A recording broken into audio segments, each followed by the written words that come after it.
The Chaco War was fought between Bolivia and Paraguay over control of the northern part of the Gran Chaco region of South America, which was thought to be rich in oil. It is also referred to as La Guerra de la Sed in literary circles, for being fought in the semi-arid Chaco. It was the bloodiest military conflict fought in South America during the 20th century, between two of its poorest countries, both having previously lost territory to neighbors in 19th-century wars. During the war, both landlocked countries faced difficulties shipping arms and supplies through neighboring countries. Bolivia faced particular external trade problems, coupled with poor internal communications. Although Bolivia had lucrative mining income and a larger, better-equipped army, a series of factors turned the tide against it, and Paraguay came to control most of the disputed zone by war's end. The ultimate peace treaties granted two-thirds of the disputed territories to Paraguay. Origins. The origin of the war is commonly attributed in Latin America to a conflict between the oil companies Royal Dutch Shell backing Paraguay and Standard Oil supporting Bolivia. The discovery of oil in the Andean foothills sparked speculation that the Chaco might prove a rich source of petroleum, and foreign oil companies were involved in the exploration. Standard Oil was already producing oil from wells in the high hills of eastern Bolivia around Villa Montes. However, it is uncertain if the war would have been caused solely by the interests of these companies, and not by aims of Argentina to import oil from the Chaco. In opposition to the dependency theory of the war's origins, the British historian Matthew Hughes argued against the thesis that Bolivian and Paraguayan governments were the puppets of Standard Oil and Royal Dutch Shell respectively, writing, "In fact, there is little hard evidence available in the company and government archives to support the theory that oil companies had anything to do with causing the war or helping one side or the other during the war." Both Bolivia and Paraguay were landlocked, though the 600,000 square kilometers Chaco was sparsely populated. Control of the Paraguay River running through it provided access to the Atlantic Ocean. This became especially important to Bolivia, which had lost its Pacific coast to Chile in the 1879 War of the Pacific. Paraguay had lost almost half of its territory to Brazil and Argentina in the Paraguayan War of 1864 to 1870. The country was not prepared to surrender its economic viability. In international arbitration, Bolivia argued that the region had been part of the original Spanish colonial province of Moxos and Chiquitos, to which Bolivia was heir. Meanwhile, Paraguay based its case on the occupation of the land. Indeed, both Paraguayan and Argentine planters were already breeding cattle and exploiting quebracho woods in the area, while the small nomadic indigenous population of Guarani-speaking tribes was related to Paraguay's own Guarani heritage. As of 1919, Argentine banks owned 400,000 hectares of land in the eastern Chaco, while the Casado family, a powerful part of the Argentine oligarchy, held 141,000. The presence of Mennonite colonies in the Chaco, who settled there in the 1920s under the auspices of the Paraguayan Parliament, was another factor in favor of Paraguay's claim. Prelude to the war. The first confrontation between the two countries dates back to 1885, when the Bolivian entrepreneur Miguel Arango Suarez founded Puerto Pacheco, a port on the upper Paraguay River, south of Bahia Negra. He assumed that the new settlement was well inside Bolivian territory, but Bolivia had implicitly recognized Bahia Negra as Paraguayan. The Paraguayan government sent in a naval detachment aboard the gunboat Piripo, which forcibly evicted the Bolivians from the area in 1888.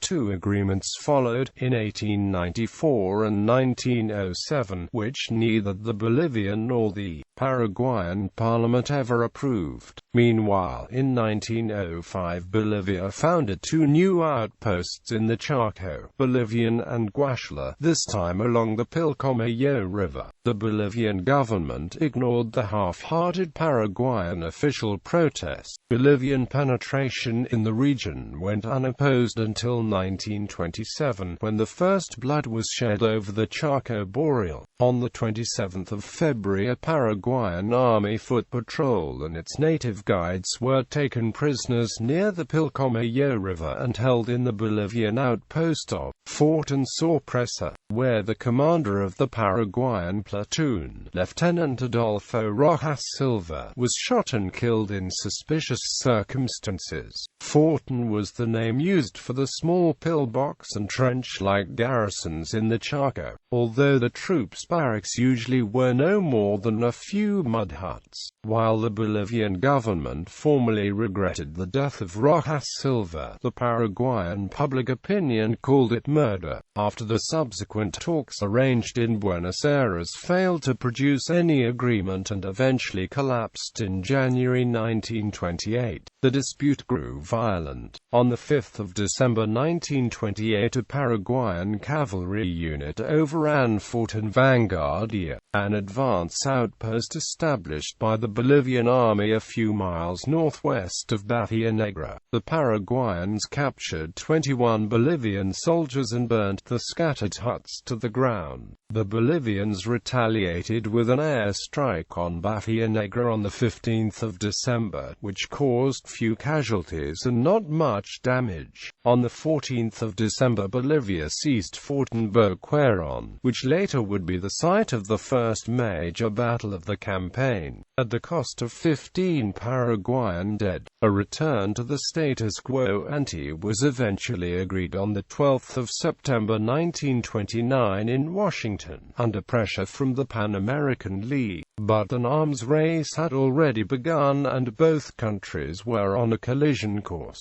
The regular border clashes might have led to war in the 1920s if either side was capable of waging war against one another. As it was, neither Paraguay or Bolivia had an arms industry, and both sides had to import vast quantities of arms from Europe and the United States to arm themselves for the coming conflict. It was the need for both sides to import sufficient arms that held back the outbreak of the war to 1932, at which point both sides felt capable of resorting to arms to settle the long-running dispute. Composition of the armies. Paraguay had a population only a third as large as that of Bolivia, but its innovative style of fighting, centered on rapid marches and flanking encirclements, compared to Bolivia's more conventional strategy, enabled it to take the upper hand. In June 1932, the Paraguayan army totaled about 4,026 men. Both racially and culturally, the Paraguayan army was practically homogeneous. Almost all of its soldiers were European Guarani mestizos. Bolivia's army, however, consisted mostly of the Altiplanos aboriginals of Quechua or Aymara descent. The lower-ranking officers were of Spanish or other European ancestry, and the army commander-in-chief Hans Kunt was German. In spite of the fact that the Bolivian army had more manpower, it never mobilized more than 60,000 men, and never more than two-thirds of the army were on the Chaco at any one time. Paraguay, on the other hand, mobilized its entire army. A British diplomat reported in 1932 that the average Bolivian had never been anywhere close to the Chaco and had not the slightest expectation of visiting it in the course of his life. Most Bolivians had little interest in fighting, let alone dying for the Chaco. Furthermore, the typical Bolivian soldier was a Quechua or Aymara peasant conscript accustomed to life high up in the Andes Mountains who did not fare well in the low-lying, hot and humid land of the Chaco.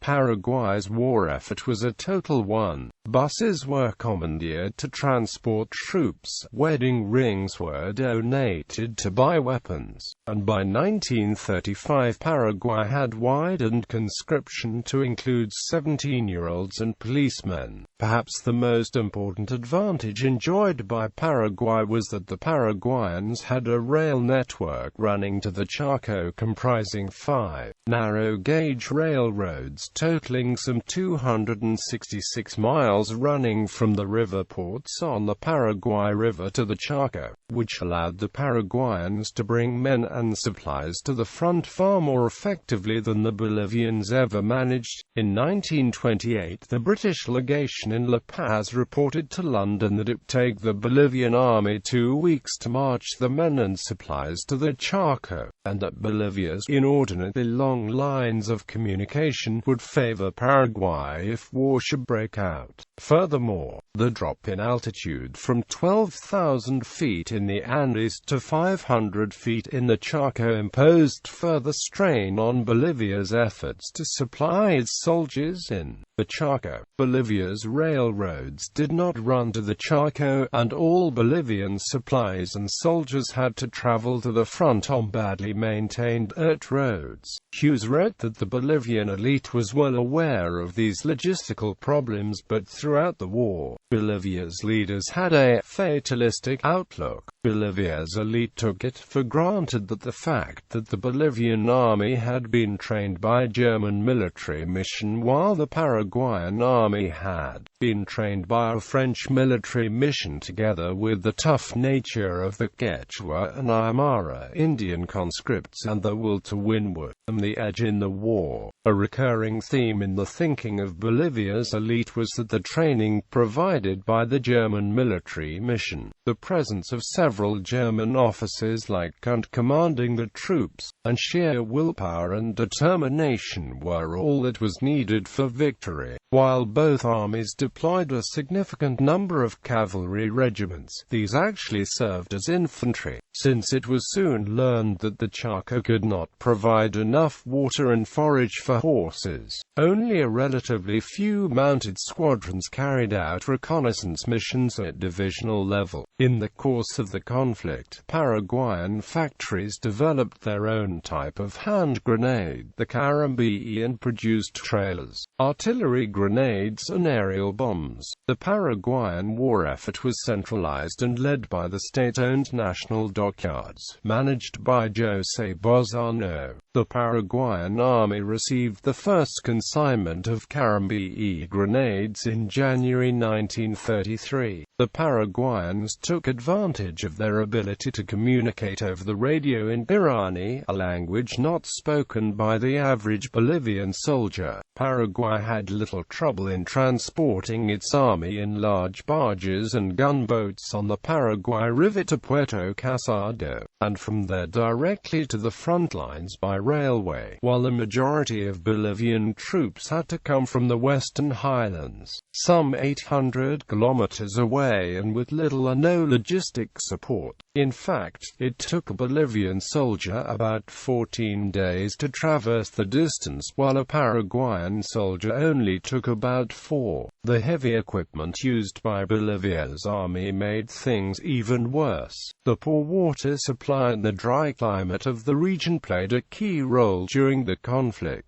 There were thousands of non-combat casualties due to dehydration, mostly among Bolivian troops, air and naval assets. The Chaco War is also important historically as the first instance of large-scale aerial warfare to take place in the Americas. Both sides used obsolete single-engined biplane fighter bombers. The Paraguayans deployed 14 Pates 25s, while the Bolivians made extensive use of at least 20 CW-14 Ospreys. Despite an international arms embargo imposed by the League of Nations, Bolivia in particular went to great lengths in trying to import a small number of Curtiss D-32 Condor II twin-engined bombers disguised as civil transport planes, but they were stopped in Peru before they could be delivered. The Paraguayan Navy played a key role in the conflict by carrying thousands of troops and tons of supplies to the front lines via the Paraguay River, as well as by providing anti-aircraft support to transport ships and port facilities.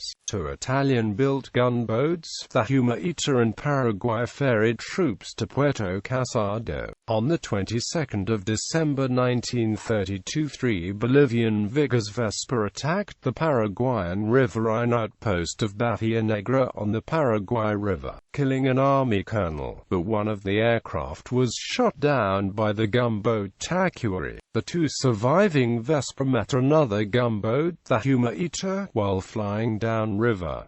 Paraguayan sources claimed that one of them was damaged. Conversely, the Bolivian army reported that the Untitled limped back to Asunción seriously damaged. Although the Paraguayan Navy admitted that Untitled was struck by machine gun fire from the aircraft, they claimed that her armor shield averted damage. Shortly before the 29th of March 1933, a Bolivian Osprey was shot down over the Paraguay River, while on the 27th of April a strike force of 6 Ospreys launched a successful mission from the base at Muñoz against the logistic riverine base and town of Puerto Casado. Although the strong diplomatic reaction of Argentina prevented any further strategic attacks on targets along the Paraguay River, on the 26th of November 1934 the Brazilian steamer Paraguay was strafed and bombed by mistake by Bolivian aircraft, while sailing the Paraguay River near Puerto Mahanovich. The Brazilian government sent 11 naval planes to the area, and its navy began to convoy shipping on the river. The Paraguayan Navy Air Service was also very active in the conflict, harassing Bolivian troops deployed along the northern front with flying boats. The aircraft were moored at Bahia Negra Naval Air Base, and consisted of 2 Mach M-18s.